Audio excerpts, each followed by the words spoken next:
السلام علیکم ورحمۃ اللہ وبرکاتہ۔ شامیر زبیر کا قریبی دوست تھا، مگر اس کی نیت میں کھوٹ تھا۔ وہ اس لمحے کو تلاش کر رہا تھا جب کوئی اسے روکے نہ، اور پھر ایک دن موقع مل ہی گیا۔ کمرے میں اکیلی کھڑی مہروش کو دیکھ کر اس کی آنکھوں میں خباثت کی چمک نمودار ہوئی۔ چھوٹے صاحب، آپ کیا کر رہے ہیں؟ مہروش نے خوف اور غصے میں لرزتی آواز میں کہا۔ شامیر کا دوست آگے بڑھا۔ اس کے لبوں پر ایک زہریلی مسکراہٹ تھی۔ مہروش، کوئی نہیں ہے یہاں۔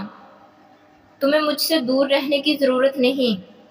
دور رہیں، مہروش نے چیخ کر کہا اور پیچھے ہٹ گئی۔ اس کی آنکھوں میں خوف واضح تھا۔ آپ کو یہ حرکت کرنے کا کوئی حق نہیں۔ آپ زبیر کے دوست ہیں اور میں اس کی عزت کرتی ہوں۔ مگر وہ درندہ بنا ہوا شخص اس کی باتوں کو نظر انداز کر کے اور قریب آیا۔ مہروش نے اپنے حواس برقرار رکھتے ہوئے اسے دھکیلنے کی کوشش کی۔ مہروش، ڈرو مت، اس نے کہا، مگر اس کی بدنشتی مہروش سے چھپ نہ سکی۔ یہ وہ لمحہ تھا جب مہروش کی برداشت کی حد ختم ہو گئی۔ خبردار اگر آپ نے دوبارہ میرے قریب آنے کی کوشش کی۔ کسی نے آپ کو یہ بدتمیزی کرنے کا حق نہیں دیا۔ شامیر کو اندازہ ہو چکا تھا کہ مہروش کی ہمت اس کے برے ارادوں پر حاوی ہو چکی ہے۔ اس دن معمول کے مطابق زبیر کے دوست گھر آئے ہوئے تھے اور ان میں شامیر بھی شامل تھا۔ شامیر کی نگاہیں مہروش پر تھی اور جیسے جیسے وقت گزرتا گیا اس کی نیت میں خرابی پیدا ہونے لگی۔ اس دن گھر میں کوئی اور موجود نہیں تھا اور شامیر نے موقع غنیمت جان کر مہروش کو کمرے میں اکیلا پا کر اس کے قریب آنے کی کوشش کی۔ چھوٹے صاحب، آپ یہ کیا کر رہے ہیں؟ مہروش خوف اور لرزتی آواز میں بولی۔ شامیر کے چہرے پر ایک مکروہ مسکراہٹ تھی۔ اس نے کوئی جواب نہیں دیا، بس مہروش کی طرف قدم بڑھانے لگا۔ مہروش نے خود کو بچانے کی بھرپور کوشش کی، لیکن اس کی طاقت شامیر کے سامنے بے بس ہو رہی تھی۔ اس کے کپڑے پھٹ گئے تھے اور وہ شدید خوف میں مبتلا ہو چکی تھی۔ اچانک دروازے پر ایک آواز آئی۔ زبیر گھر واپس آ چکا تھا۔ جیسے ہی اس نے یہ منظر دیکھا وہ غصے سے بھر گیا۔ رک جاؤ شامیر، زبیر کی آواز گونجی۔ وہ فوراً شامیر کی طرف لپکا اور مہروش کو اس کی گرفت سے آزاد کروایا۔ شامیر کو زبیر کی اچانک موجودگی نے چونکا دیا، لیکن اس کی خباثت نے اسے پل بھر میں ایک نیا جھوٹ گڑھنے پر مجبور کر دیا۔ جب ممتاز صاحب بھی کچھ لمحوں بعد گھر پہنچے اور منظر کو دیکھا، شامیر نے فوراً کہا یہ زبیر تھا جو مہروش سے بدتمیزی کر رہا تھا۔ ممتاز صاحب کے چہرے پر حیرانی اور غصہ تھا۔ وہ زبیر کی طرف متوجہ ہوئے اور بغیر کچھ سنے زبیر کو ایک زوردار تھپڑ رسید کر دیا۔ میں نے تمہیں ایسی تربیت دی تھی؟ ممتاز صاحب کی آواز میں دکھ اور غصہ شامل تھا۔ زبیر کچھ نہ کہہ سکا، اس کی نظریں جھکی ہوئی تھی۔ لیکن اس سے پہلے کہ یہ الزام سچ بن جاتا، مہروش نے ہمت جمع کی اور آگے بڑھ کر کہا، ممتاز صاحب، زبیر صاحب نے کچھ نہیں کیا، یہ شامیر تھا جس نے مجھ پر حملہ کیا تھا۔ مہروش کے یہ الفاظ سن کر کمرے میں خاموشی چھا گئی۔ ممتاز صاحب کے چہرے کا رنگ بدل گیا اور انہیں فوراً اپنی غلطی کا احساس ہوا۔ شامیر کی سچائی سامنے آ چکی تھی۔ ممتاز صاحب نے فوراً قاضی صاحب کو بلانے کا حکم دیا۔ وہ جانتے تھے کہ اب اس معاملے کو کسی اور طرح حل نہیں کیا جا سکتا۔ چند گھنٹوں بعد قاضی صاحب پہنچے اور ممتاز صاحب نے اعلان کیا کہ وہ زبیر اور مہروش کا نکاح کروانا چاہتے ہیں۔ زبیر حیران اور خاموش کھڑا تھا اور مہروش ابھی بھی خوف اور حیرت کے ملے جلے جذبات میں تھی۔ قاضی صاحب نے نکاح پڑھایا اور زبیر اور مہروش کے درمیان رشتہ قائم ہو گیا۔ اس لمحے زبیر نے دل میں تہیہ کر لیا کہ وہ مہروش کا ہمیشہ خیال رکھے گا اور اسے کبھی بھی کسی مشکل میں اکیلا نہیں چھوڑے گا۔ مہروش کا بچپن بہت ہی کٹھن حالات میں گزرا تھا۔ اس کے ماں باپ ایک حادثے میں بچپن ہی میں وفات پا گئے تھے اور اس کے پاس دنیا میں کوئی سہارا نہ بچا۔ اس کی خالہ جو خود ایک غریب گھرانے سے تعلق رکھتی تھی اور لوگوں کے گھروں میں کام کرتی تھی، نے مہروش کو اپنے پاس رکھ لیا تھا۔ خالہ کے شوہر مہروش کے خالو بھی ایک چھوٹے درجے کے ملازم تھے اور دونوں میاں بیوی کی معاشی حالت بہت خراب تھی، لیکن انہوں نے دل سے مہروش کو اپنایا اور اس کی پرورش کی۔ خالہ اور خالو کے 3 بچے تھے، 2 بیٹیاں اور 1 بیٹا، جن کی شادی انہوں نے بڑی محنت سے کر دی تھی، مگر بڑھاپا اور بیماری دونوں میاں بیوی کو کمزور کر چکے تھے اور اب ان سے زیادہ کام نہیں ہو پاتا تھا۔ خالہ اکثر بستر پر لیٹی رہتی یا ہلکی پھلکی مزدوری کرتی تاکہ کچھ پیسے کما سکیں، لیکن یہ سب کافی نہ تھا۔ مہروش کو ہمیشہ سے اس بات کا احساس تھا کہ اس کی خالہ نے اس کے لیے کتنی قربانیاں دی ہیں۔ جیسے جیسے وہ بڑی ہوتی گئی، اس نے خالہ کے ساتھ گھر کے کام کاج میں ہاتھ بٹانا شروع کر دیا۔ خالہ پہلے تو مہروش کو سختی سے منع کرتی تھی کہ بیٹی تم پڑھائی پر دھیان دو، یہ ہمارے کام ہیں، تمہیں کرنے کی ضرورت نہیں۔ مگر مہروش نے ضد پکڑ لی۔ اس نے خالہ سے کہا، خالہ آپ اور خالو نے میری خاطر اتنی محنت کی، میری پرورش کی، اب آپ دونوں بیمار ہیں تو میری ذمہ داری بنتی ہے کہ آپ کی مدد کروں۔ خالہ کی آنکھیں بھر آئیں، لیکن وہ جانتی تھی کہ مہروش کا دل بہت بڑا ہے۔ اس کے بعد مہروش نے نہ صرف خالہ خالو کا خیال رکھنا شروع کیا، بلکہ اپنے طور پر کچھ ہی اضافی کام بھی ڈھونڈنے لگی تاکہ گھر کے اخراجات میں اپنا حصہ ڈال سکے۔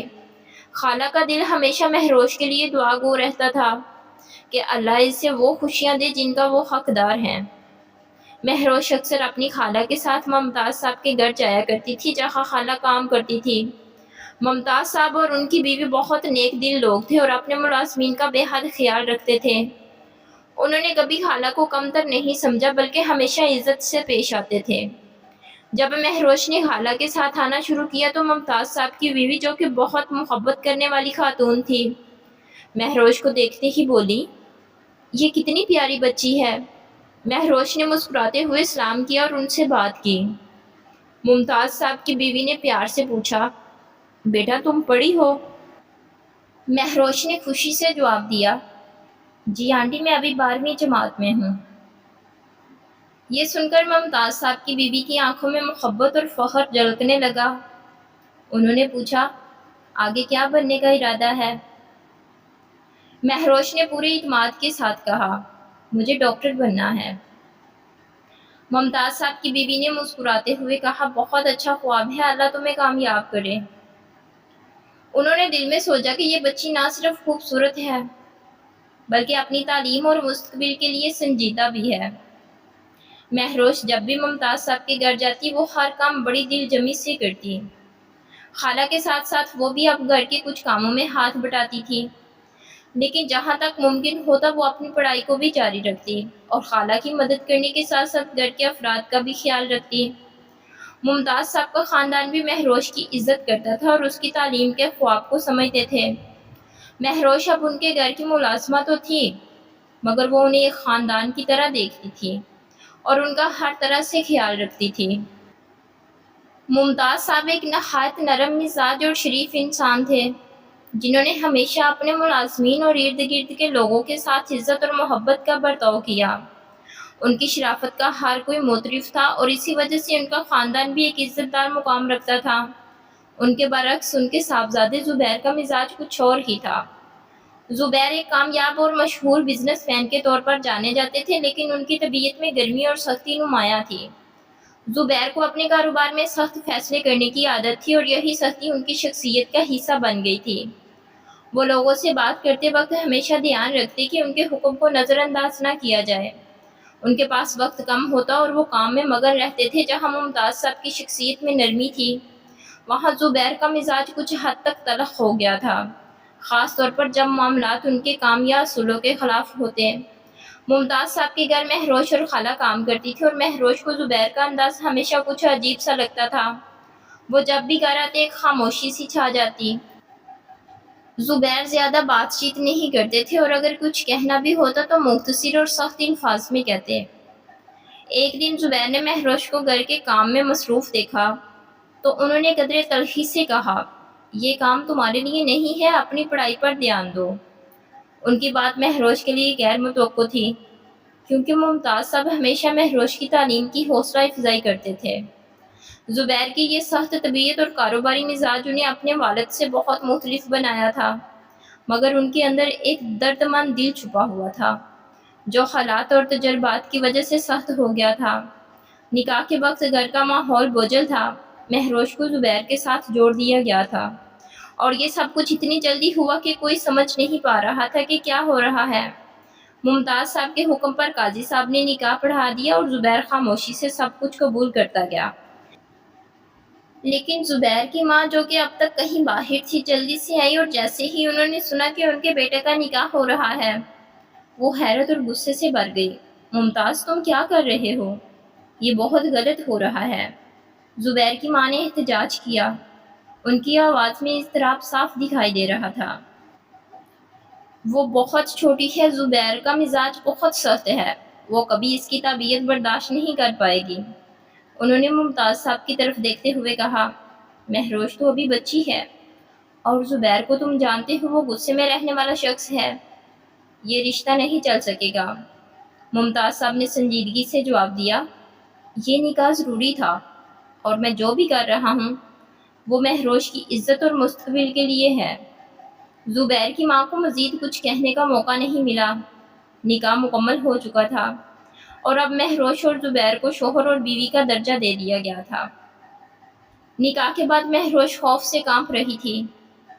وہ جانتی تھی کہ زبیر کی شخصیت کتنی سخت اور غصیلی ہے، اور وہ اس کے ساتھ زندگی گزارنے کے بارے میں سوچتے ہوئے لرز گئی۔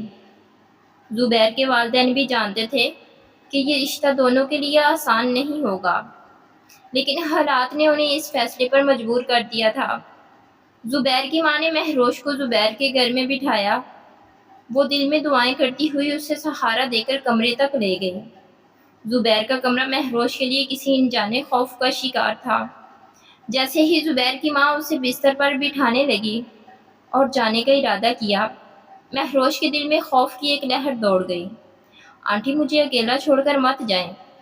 مہروش کی لرزتی ہوئی آواز میں خوف نظر آ رہا تھا۔ مجھے زبیر صاحب سے بہت ڈر لگتا ہے۔ زبیر کی ماں نے ایک گہرا سانس لیا اور مہروش کی طرف دیکھتے ہوئے نرم لہجے میں کہا، بیٹا، اب وہ تمہارے شوہر ہیں، ان سے ڈرنے کی ضرورت نہیں۔ مہروش کی آنکھوں میں خوف اور بے یقینی تھی۔ وہ جانتی تھی کہ زبیر کا مزاج کتنا تلخ ہو سکتا ہے، اور وہ اس نئی زندگی کے لیے تیار نہیں تھی۔ زبیر کی ماں نے اس کے سر پر شفقت بھرا ہاتھ رکھا اور کہا، میں جانتی ہوں کہ تمہیں خوف ہو رہا ہے، لیکن اللہ تمہارے لیے سب کچھ بہتر کرے گا، تمہیں بس ہمت سے کام لینا ہوگا۔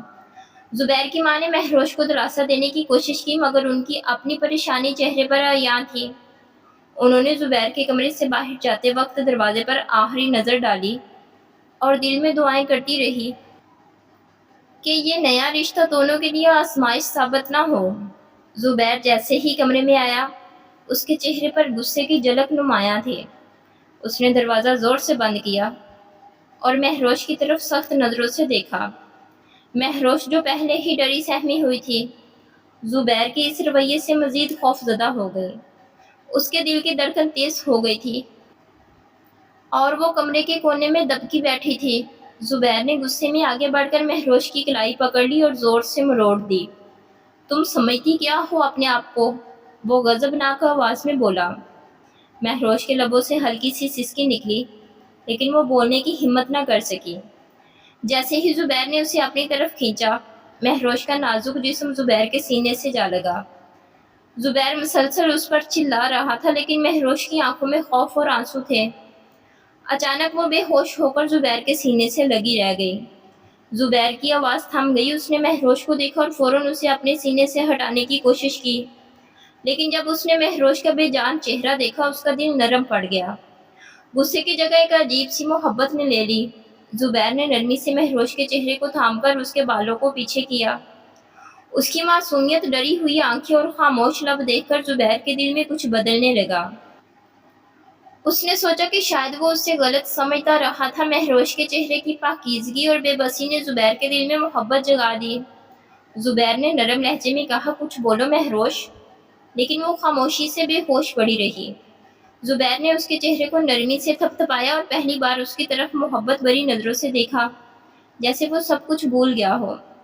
مہروش کو جب ہوش آیا تو وہ کمبل اوڑھے لیٹی تھی۔ کمرے میں خاموشی کا عالم تھا اور اس کے ذہن میں رات کا منظر تازہ ہو گیا۔ اس نے فوراً ادھر ادھر دیکھا، لیکن زبیر کمرے میں موجود نہیں تھا۔